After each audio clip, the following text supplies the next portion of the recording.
ভাবতে পারেন, একটা দেশ তার সেনাবাহিনী পাঠিয়েছিল যুদ্ধ করতে পাখির বিরুদ্ধে। আর সবচেয়ে অবাক করা বিষয়, সেই যুদ্ধে সেনাবাহিনী জিততে পারেনি। আজ জানবেন ইতিহাসের সবচেয়ে অদ্ভুত যুদ্ধের গল্প, দ্য গ্রেট ইমু ওয়ার।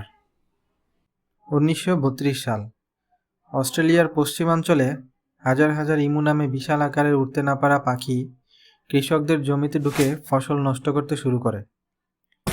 প্রথম বিশ্বযুদ্ধ শেষে অনেক সৈনিককে কৃষিকাজে বসানো হয়েছিল, কিন্তু তাদের সবচেয়ে বড় শত্রু হয়ে দাঁড়ায় এই ইমু পাখিগুলো।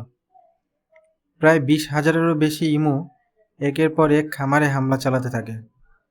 শেষ পর্যন্ত কৃষকদের অনুরোধে অস্ট্রেলিয়ান সরকার সেনাবাহিনী পাঠানোর সিদ্ধান্ত নেয়। সেনারা নিয়ে আসে লুইস মেশিনগান, যে অস্ত্র যুদ্ধক্ষেত্রে ব্যবহৃত হতো। শুরু হয় এক অদ্ভুত যুদ্ধ, কিন্তু ঘটনা সিনেমার মতো হয়ে যায়। ইমু পাখিগুলো বড় বড় দলে না থেকে ছোট ছোট দলে ছড়িয়ে পড়ে, ফলে মেশিনগান দিয়ে একসাথে লক্ষ্য করা কঠিন হয়ে যায়। একবার সেনারা শত শত ইমুকে ঘিরে ফেললেও বন্দুক জ্যাম হয়ে যায়। সুযোগ বুঝে সব পাখি পালিয়ে যায়।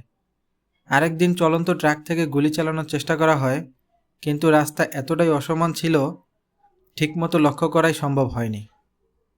কয়েক সপ্তাহ অভিযান চালানোর পরও প্রত্যাশিত ফল পাওয়া যায়নি। শেষ পর্যন্ত সরকার অভিযান বন্ধ করে দেয়। অনেক ইতিহাসবিদ মজা করে বলেন, এই যুদ্ধে ইমুরাই জয়ী হয়েছিল। যদিও বাস্তবে এটি কোনো আনুষ্ঠানিক যুদ্ধ ছিল না, তবুও ইতিহাসে এটি দ্য গ্রেট ইমু ওয়ার নামে বিখ্যাত হয়ে আছে।